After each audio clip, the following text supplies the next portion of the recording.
This is Cryptocurrencies. I am your host, Asa Kane.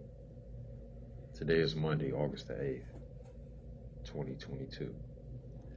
In this episode, we're going to look at Ripple, the company behind the XRP token, to see exactly what the token does and why it is now on the government's radar. But before we do that, if you haven't already, make sure that you hit the like button.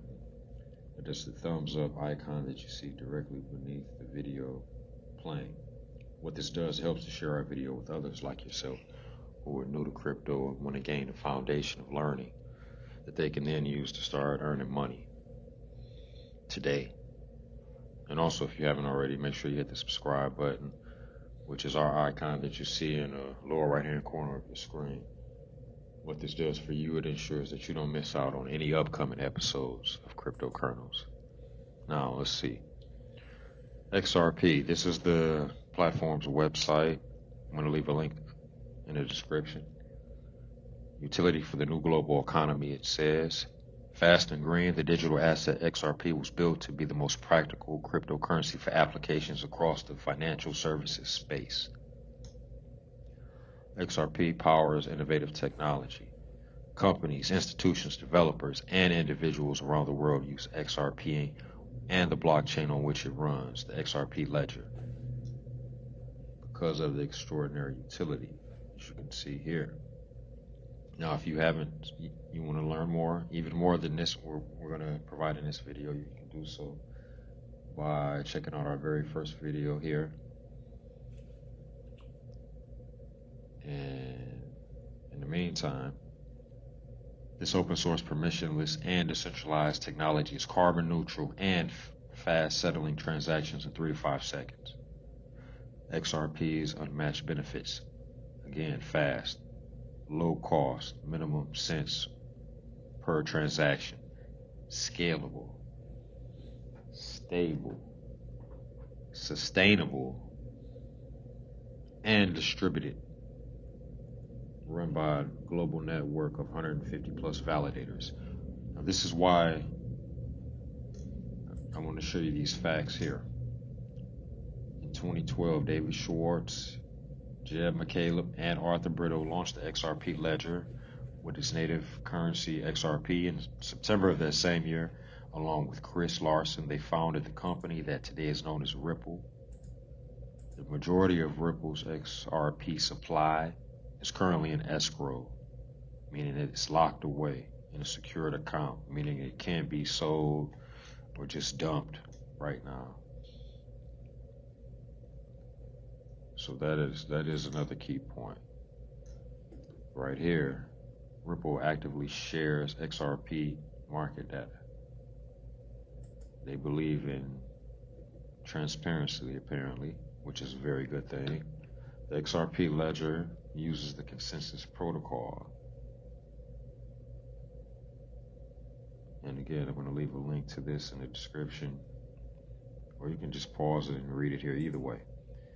And lastly, the XRP ledger is open source technology on which anyone can build. So if you are a developer, you can build on their blockchain. Now, this article is from Forbes.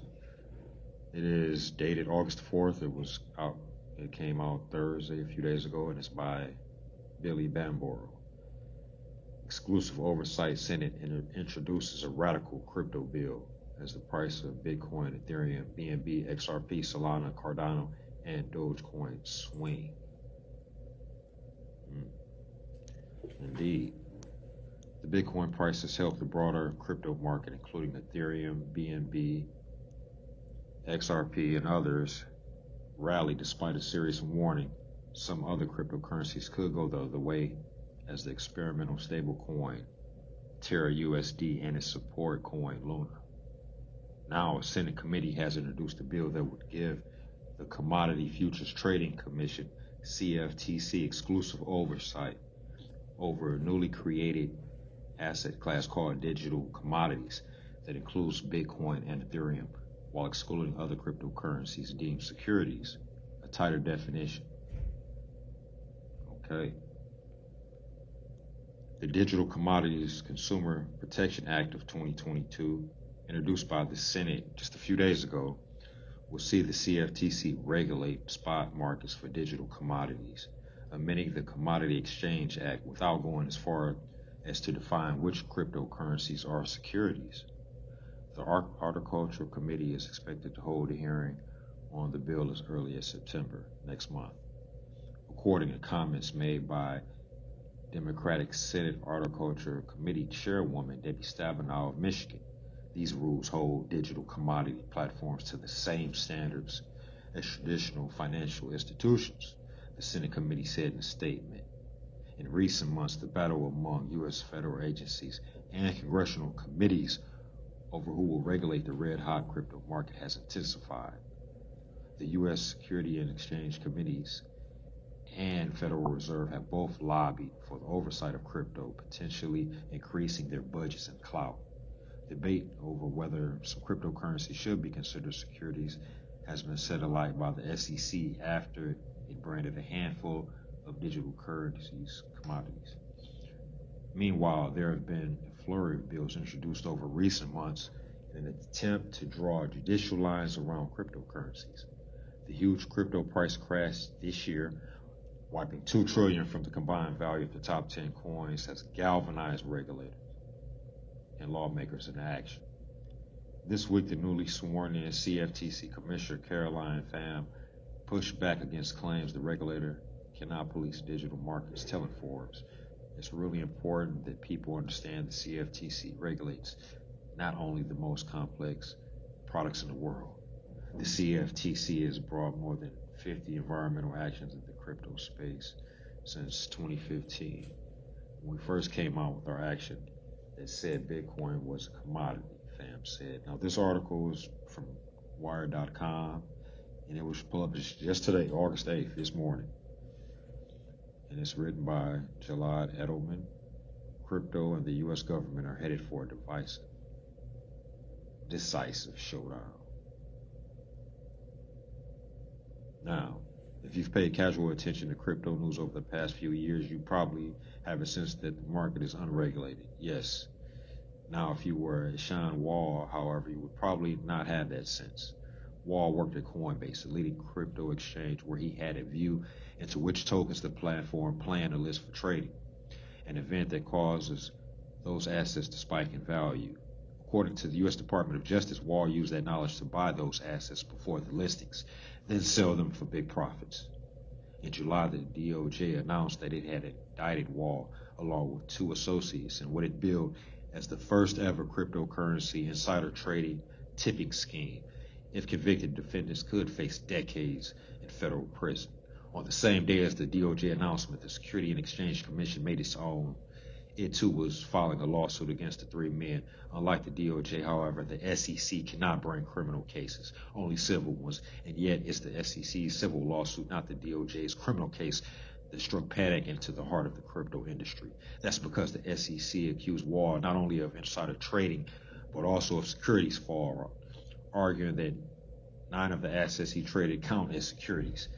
This may sound like a dry technical distinction. In fact, whether a crypto asset should be classified as a security is a massive, possibly existential issue for the crypto industry. The Securities and Exchange Act 1933 requires anyone who issues a security to register with the SEC. Now, over the next few years, we'll find out just how many crypto entrepreneurs have exposed themselves to that legal risk. Gary Gensler, whom Joe Biden appointed to chair the SEC, has for years made clear that he believes most crypto assets qualify as securities. His agency is now putting that belief into practice. Apart from the insider trading lawsuit, the SEC is preparing to go to trial against Ripple, the company behind the popular XRP token, and is investigating Coinbase itself. Now, to understand that more, you need to understand the orange business. I'm going to include a link to this in the description as well, so you can read about the orange business. Right now, I've read it. I'm going to focus on Ripple. It's the company behind the XRP token, one of the biggest virtual currencies in the world. According to Ripple, XRP is a cutting-edge technology that allows businesses to streamline cross-border payments and unlock financial efficiencies. The SEC takes a dimmer view. In December 2020, the agency sued Ripple and its top executives, Brad Garlinghouse and Christian Larson in federal court, accusing them of selling an unregistered security. As with any big federal lawsuit, the details are complicated, but here's the gist. Ripple created a bunch of XRP, kept a lot of it for itself and its executives, and sold the rest, more than $1 billion worth, to the public. And they sold it with the promise that the success of Ripple, the business, will cause the value of the XRP token to increase. The complaint quotes one Ripple employee posted to a Bitcoin forum in 2013. As a corporation, we're legally obligated to maximize shareholder value. With our current business model, that means acting to increase the value and liquidity of XRP. The complaint also describes a detailed operation for pumping up the price of the XRP token. The SEC alleges that Garlinghouse and Larson personally profited more than $600 million through their sales of XRP. Now, the case was settled, apparently. From the SEC's, that's nice. From the SEC's perspective, Ripple's sale of XRP squarely fits into the Howey test. This is a case where there is no allegation of outright fraud. It goes to the issue of what a security is in this space. It will have a lot of repercussions if there is a final decision and the parties don't settle.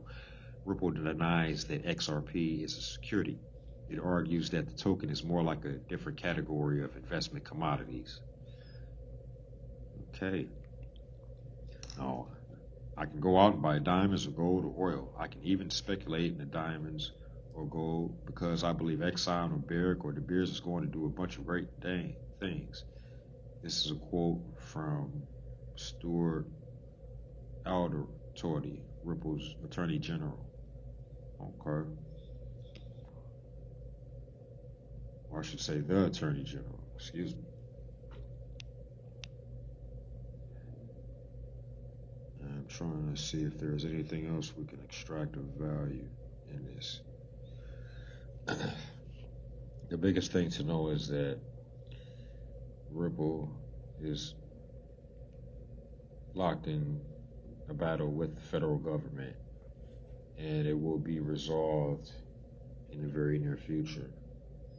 And we will keep you posted on all of these developments. Okay? So now we're also going to look at the token itself, because all these things play a factor, and this will set a precedent throughout, no matter what happens. Now here, as you can see, Ripple insists that the answer is no when it comes to XRP. The company's legal briefs point out, somewhat contrary to its marketing statements, that the value of XRP has more to do with the rise and fall of the overall crypto market than with Ripple's efforts. Ripple also argues that the SEC gave vague, contradictory guidance over the years, making the lawsuit unfair. The company insists it will not settle without going to trial. There's no deal. They're going to go to trial. What they've been successful in doing is bringing cases against companies, the federal government is, that have no choice but to surrender. Now, in this case, against Ripple, they have an adversary that's well-resourced and will provide a defense so they can finally settle the question, which is a good thing for all of us. Alderati is definitely right about one thing. Ripple has unusually deep pockets. But what makes the case so significant is how utterly typical Ripple is in other aspects.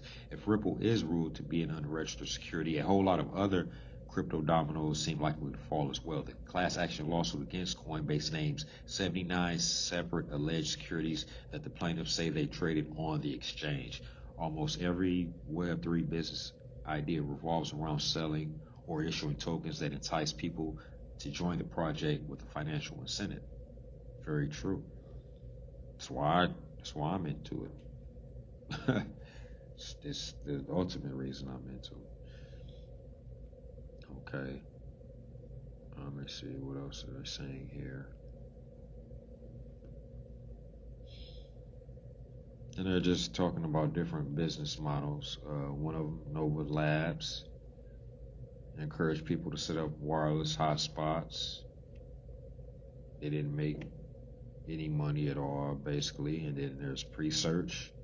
They're trying to build a decentralized version of Google search where advertisers will pay for tokens. We'll see what happens with it. That could possibly potentially be something that time will tell. Okay. Now here, as of today, August the 8th, the XRP token is currently 37 cents, just under 38 cents per token. Its market cap is $18.3 billion with a B. We can see here.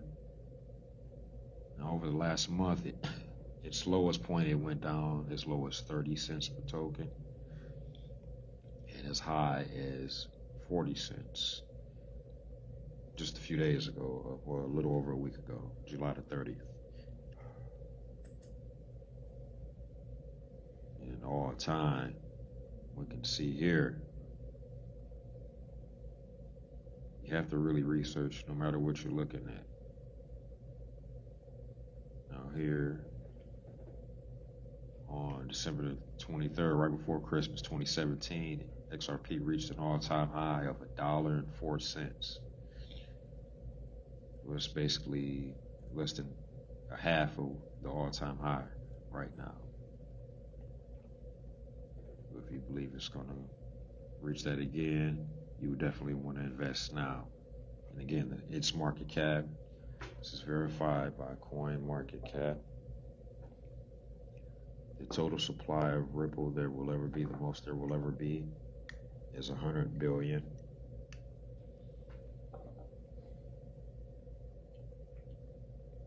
This is verified through CoinMarketCap as well. The circulating supply is 48 billion, just under 50% of XRP tokens are currently in investor hands. Now, if you want to get some XRP tokens, you can get them on Binance. Binance is the largest crypto exchange in the world. You cannot get them on Coinbase. You used to be able to get them on crypto.com, but you no longer can. I've included a link to Binance here, as you can see.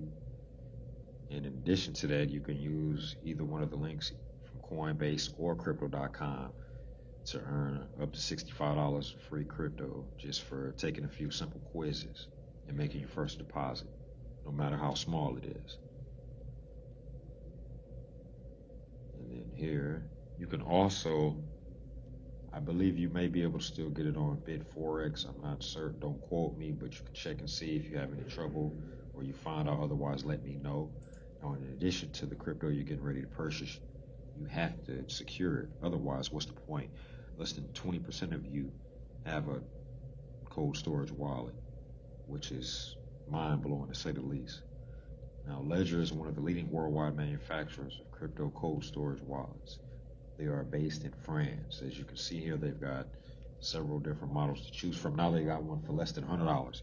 So for less than $100, you can protect and secure your crypto. Leaving it on exchange is not smart. It's not safe. You're asking for someone to steal from you, to steal your money. And also don't buy one from Amazon or eBay, because that means that you're not the original owner. Now, if this video has been of value to it, you can contribute through Cash App, or better yet, to our ERC address, any ERC token. In the meantime, get in there and make it happen. We got a lot more coming for you real soon. Stay tuned.